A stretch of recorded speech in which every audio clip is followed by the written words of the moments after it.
Chapter 10. Amanda watches. Amanda sat on the edge of her bed that evening, the quiet hum of the ceiling fan above doing little to soothe her restless mind. Outside, the streets were calm, the soft yellow glow of the streetlights spilling into the room through the curtains. But inside, Amanda felt an unrest she could not shake.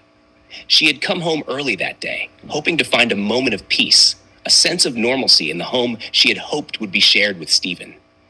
She had imagined a marriage filled with laughter, mutual understanding, and partnership. She had imagined evenings where she could talk freely, share her thoughts, and make decisions alongside her husband. But all of that had changed. Amanda had been watching closely, not out of curiosity, not because she wanted to witness someone else's struggle.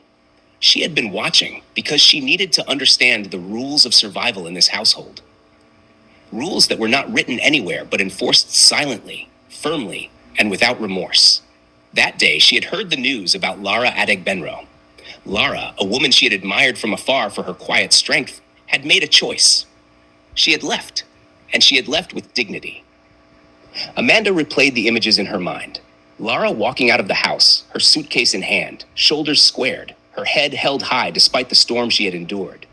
Her movements were deliberate, confident, every step a declaration of self-respect. She did not shout. She did not cry aloud. She did not beg or plead. She simply claimed her space back, her dignity, her voice, her life. Amanda's chest tightened as she remembered the moment Jide had let her go.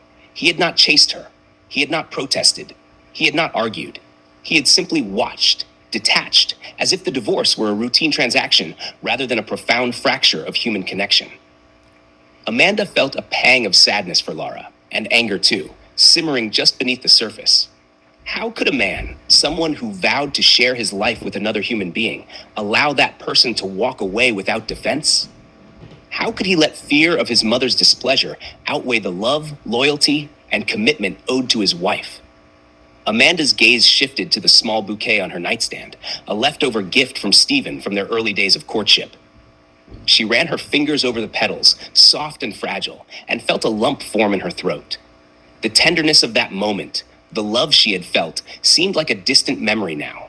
She thought about herself, about what her own fate might hold. She had always believed in fairness, in partnership, in mutual respect. She had believed that marriage was a union of equals, a place where her voice mattered as much as Stephen's. But watching Lara had forced her to confront a chilling truth. She was next. It wasn't just a fear of conflict. It wasn't just a fear of divorce. It was the realization that the system, the network of mothers, the women of valor, the unspoken rules of obedience and control had her squarely in its sights. If she ever spoke, if she ever resisted, if she ever demanded respect, the consequences would not be negotiated. There would be no discussion, no mediation, no compromise. The system had no use for fairness. The system demanded compliance. Amanda felt the walls of the room close in. The ceiling seemed lower, the shadows darker. She imagined the future, a life lived in silence, always calculating what could be said, what should be avoided, what tone would not spark the fury of a mother-in-law wielding power like a weapon. She had once believed that love would protect her, that Stephen would stand with her, that loyalty to his wife would outweigh filial devotion. Watching Lara leave with her dignity intact had shattered that belief. It had illuminated a stark reality. Love alone was not enough in a home where hierarchy and fear reigned. Amanda's thoughts drifted to Stephen. She wondered how he could remain so calm, so unbothered by the unfolding events. How could he watch another woman leave, a wife, a partner, and not intervene? How could he allow his mother's power to dictate the course of another person's life, someone he had promised to cherish, honor, and protect?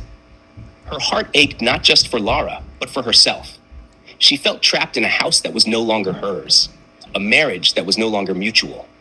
Every command, every criticism, every unspoken expectation from Tanuke was a reminder that she, too, could be discarded without question.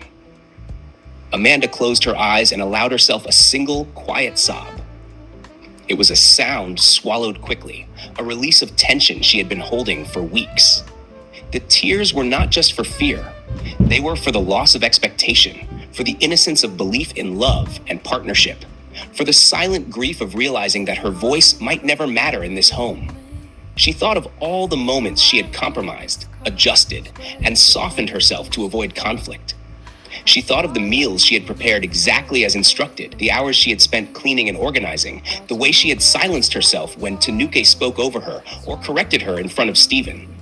All of it had been in service of maintaining peace, but peace built on submission was not peace at all. Amanda's thoughts returned to Lara, walking away, her dignity intact, her eyes bright with self-assurance. That image ignited something in Amanda, a flicker of courage, a spark of possibility. Maybe, she thought, she could do the same. But fear weighed heavily. Fear of Stephen's indifference, fear of confrontation, fear of judgment, fear of being alone. And yet, beneath the fear, a stubborn pulse of defiance began to beat. She had married Stephen because she believed in them, in their love, their potential to build a life together. She had believed in commitment, in trust, in communication. She had believed that partnership meant defending one another against external pressures, not bending to them silently. Amanda realized she had two options: continue to shrink, continue to comply, and watch herself dissolve under the weight of obedience, or take a step into uncertainty, claim her voice, and demand the respect she deserved. Her chest tightened as she recognized the truth she had been avoiding. This was not just about Lara or Jide. This was about her life, her dignity, her self-respect. The thought made her hands tremble. She sat in silence, absorbing the emotional toll of the realization. The house around her was quiet, eerily quiet. The absence of laughter, of warmth, of companionship was palpable. She had always assumed home was a place of comfort, of shared dreams, of love expressed in small gestures. But the empty rooms, the tense corridors, and the carefully measured interactions reminded her that obedience could never replace affection. Amanda's gaze fell on the kitchen door, the place where countless battles had been fought silently. Every command, every correction, every look of disapproval from Tanuke had been a warning. And now, watching Lara leave, Amanda understood what the warning truly meant: compliance at all costs, or displacement. She hugged her knees to her chest and allowed herself to acknowledge the depth of the fear she carried. Fear not just for herself, but for the love she had hoped would be mutual, for the partnership she had envisioned, for the life she had imagined building with Stephen.